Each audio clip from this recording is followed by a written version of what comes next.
Hi guys. Karon part 8 na ta sa ato ang story. Bago lang ko naman og opera sa akong ilong mga 8 days ago. So pero patuloy ang cleaning sa akong ilong sulod na pa yung so pilas.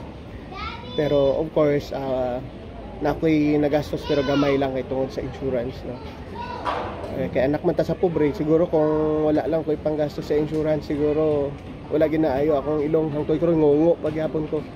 By the way guys, part 8 na ta sa nato ang story. Mao to nagtrabaho ko sa Jerbo, which is nakapasok na ko ato sa sa scholar ni Tatay Flor. Naging scholar na ko, eskwela ko sa Lyceum. Pagkatapos nagtrabaho ko ato December. So ngano nakaingon ko swerte kayo ko kay dito sa Jerbo, makaingon ko nga isa ko dito sa top seller pero hindi ka ng best employee. Wala mo nagano, wala mo gabuhat sa bangko pero matanaw na ako ang sarili ba nga naning kamot ko that time. Tapos na ako isa customer dito nga gi-assist. Abang gina-assist na ako, sige sa pangutanang ano karon lang ta ka nakita, regular customer man ko dire, kano karon lang ta ka nakita dire, sabi ko ingingnan ako siya. Kuan mo good sir kanang naga-working student ko ba? Unya December man karon maayro pud nga maka-working student ko ay makpadala ko kwarta sa akong parents sa probinsya.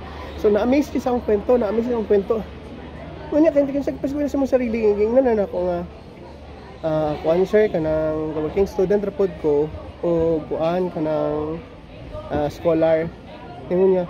Pero gusto bang imong allowance? So ano sabi ko wala gani sir kay ang akong scholarship tuition lang. Maglisod jud ko sa lisod ko sa ako ang daily needs. So kato ang gihimo niya nagingon siya sa kuha kay murag mumoy mga kaitsura na ko ato kay nagano sideline raman ko. So ang supposedly itom na mga sanina og maong na pantalon na ang uniform sa inyo. Ano pangit man nimong suot naglawlaw mo kay sa imo sa ingnan ako ha. December man gud ko gatrabaho diri sir ana siya. Kabalo mo guys sa tanan history dito sa store nga gitrabaho na ako sa Jerbo sa MOA. First time na isa ka sales consultant or sales associate nga nakadawat og tip more or less 20,000 or more than 20,000 worth of merchandise. Ang gihimo niya nagingon siya sa kuha nga pilido kog duha ka pantalon bi kanang mahalon kanang pareha sa imo ba ang size kay tagaan hatag na sa akong friend ana siya. Ipangitaan ko na ako best nga pantalon duha ka buok worth 4,500 ang isa. Ang dako na kay mahal na kay 4,500 at that time. T-shirt gipilian ko duha ka sapatos ug belt. Tapos paguman ato nahuman ako siya assist. Happy kayo ko kay nakahaling kog mga 100,000 sa iya ha. So mag top seller na pud ko sa among store. Ang gihimo na ko ato is nag-excuse ko sa iya kay manghihi na ako CR.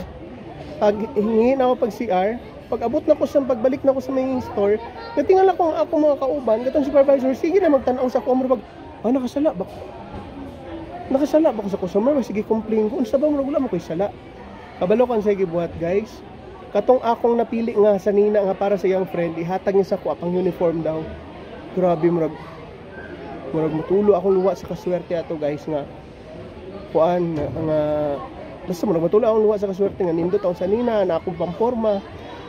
Nagpasok ko sa trabaho pa kinabukasan suot na ako. Nindot pa ayo. Bagong t-shirt, bagong pantalon, bagong pants gihatag sa customer more than 20,000 worth ni merchandise. So happy kayo ko para bang ay worth it man itong akong gipakita nga maayo dito sa customer. Remember guys ha, gita-eskwela pud ko sa customer karon. So naa na pud nga nagkuan sa kuha kay naganahan sa ako mag-assist.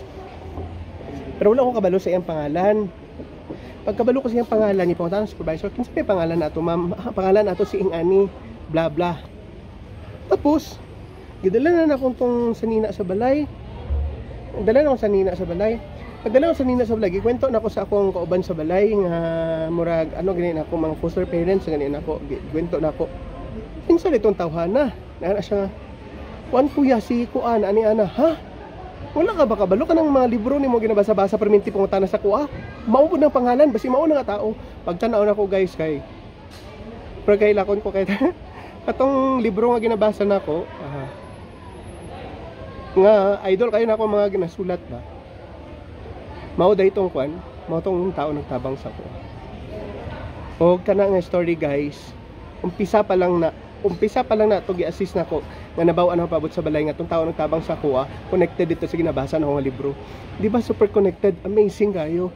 So sa part 9 guys, ikwento ko unsa na itabo anak nga makaingon jud ko tanan nga swerte sa Ginoo, tanan nga blessing sa Ginoo, isa ko sa nakasalo that time.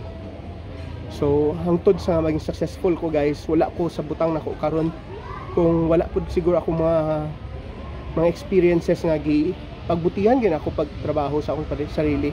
Pagbutihan ako akong trabaho para sa akong sarili, ma-improve pod ana. Mao na guys nga kailangan ko i-share na sa inyo kay basi makapulutan ko ninyo aral. So hulata guys ang part 9 kay naapa na yung next.